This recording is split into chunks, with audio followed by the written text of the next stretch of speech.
The day started out like any other on colony planet XR-372. I woke up, had my morning cup of coffee, and headed into the fields to start the day's work. As a farmer on one of Earth's outer colonies, life was usually pretty quiet. We worked the land, grew crops to help feed the folks back home, and kept to ourselves. Sure, we'd hear rumblings now and then about some new alien species making contact, but none of them had ever come out our way. How little did we know how much that was about to change. It started with a low rumble in the distance. At first I figured it for thunder. We'd had a spell of storms roll through earlier that week. But the rumble kept getting louder as it got closer. That's when the shaking started. Not subtle trembling, I'm talking full-on quakes like the wrath of God himself. I dropped my tools and ran outside, trying to keep my balance. Others were streaming out of their homes and barns as well, eyes turned upward. What I saw next will be forever burned into my memory. Descending from the sky were ships, dozens of them. Massive cruisers blotted out the sun, while smaller attack ships zoomed ahead. They were like nothing I'd ever seen before, all harsh lines and alien geometries, bristling with weaponry. The Zurion had arrived. I always imagined aliens coming in peace and curiosity.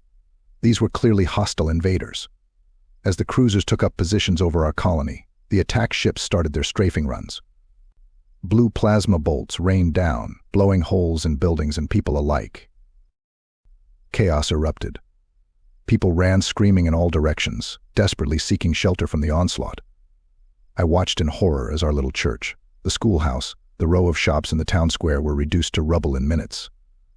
The Zurion showed no mercy. They were methodically obliterating our entire colony.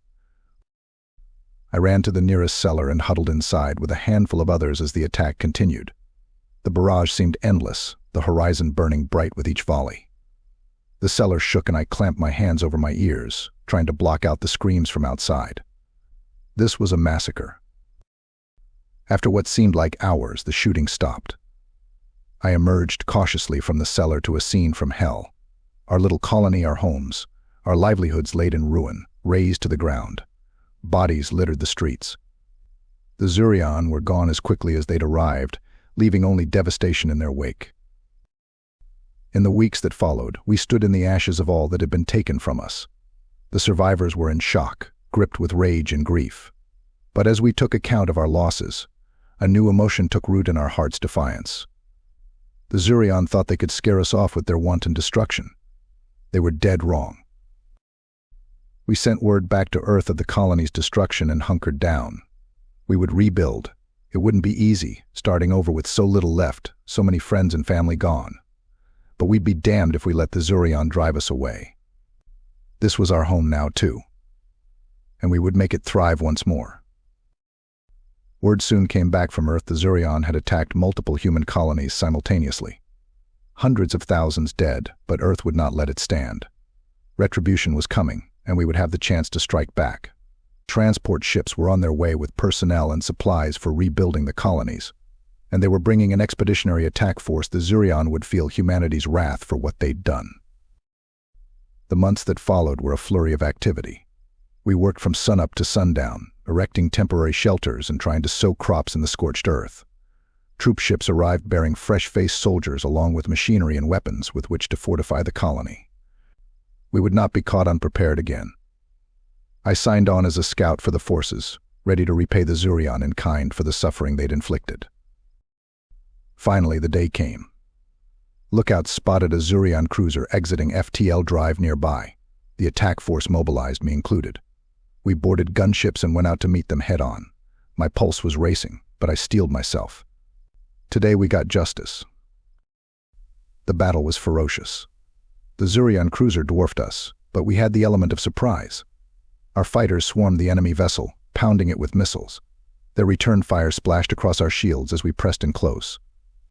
Our gunships focused their lasers on the Zurion engines and weapon batteries, blasting away. I stayed glued to my terminal, monitoring damage reports and enemy movements. The chaos was deafening, blaring proximity alarms, the ship shuddering under enemy volleys. But we kept up the attack, gradually wearing down their defenses. Their plasma cannons fell silent one by one. Their aft shields are buckling, came the shout from the gunnery officer. This was our chance. All fighters, Concentrate fire on the engine section, I ordered. Dozens of missiles streaked through space, impacting along the cruiser's spine. Explosions tore through the Zurion hull, venting atmosphere and bodies into the void. Their great vessel was wounded, unable to retreat. With their weapons silenced, we moved in to land the final blow. Our boarders cut through the hull and stormed inside, guns blazing. The aliens fought viciously at close quarters, but we'd endured too much at their hands already. The butcher's bill must be paid. I led one of the assault teams, sweeping through corridors littered with Zurion dead. Reaching the bridge, we blew the doors and swarmed inside. The remaining aliens dropped their weapons and fell to their knees. We'd won. We took a handful of Zurion officers prisoner before withdrawing from the cruiser. Once clear, our biggest guns opened up, blowing the enemy ship apart until it was just floating debris. We'd lost people, but dealt a heavy blow in return. When word spread of our victory, it ignited fervor across all the colonies. We would not fade quietly into the night. In the following months, we stepped up ship production and military training, marshaling our might. Soon we went on the offensive, hitting back at Zurion worlds beyond our borders. Plant by plant, city by city, we drove the invaders back, seizing their factories and shipyards. Humanity had been bloodied, but we would not be broken. With grim determination, we surged forward until the Zurion homeworld itself lay in our gun sights. Their leaders finally sued for peace, knowing we could snuff out their civilization forever if we wished. An uneasy truce was struck. Reparations paid for the destruction they'd caused, our seized territory ceded back to us. With the Zurion threat neutralized, I returned home once more to XR 372. Our little colony world had risen from the ashes, bigger and stronger than before. As I walked the busy streets where so many had died, I felt pride swell in my chest. The Zurion had come to extinguish our flame forever, only for us to burn brighter than ever in defiance. You raze our homes, slaughter our people. We will rise again, a righteous fire fanned by your cruelty.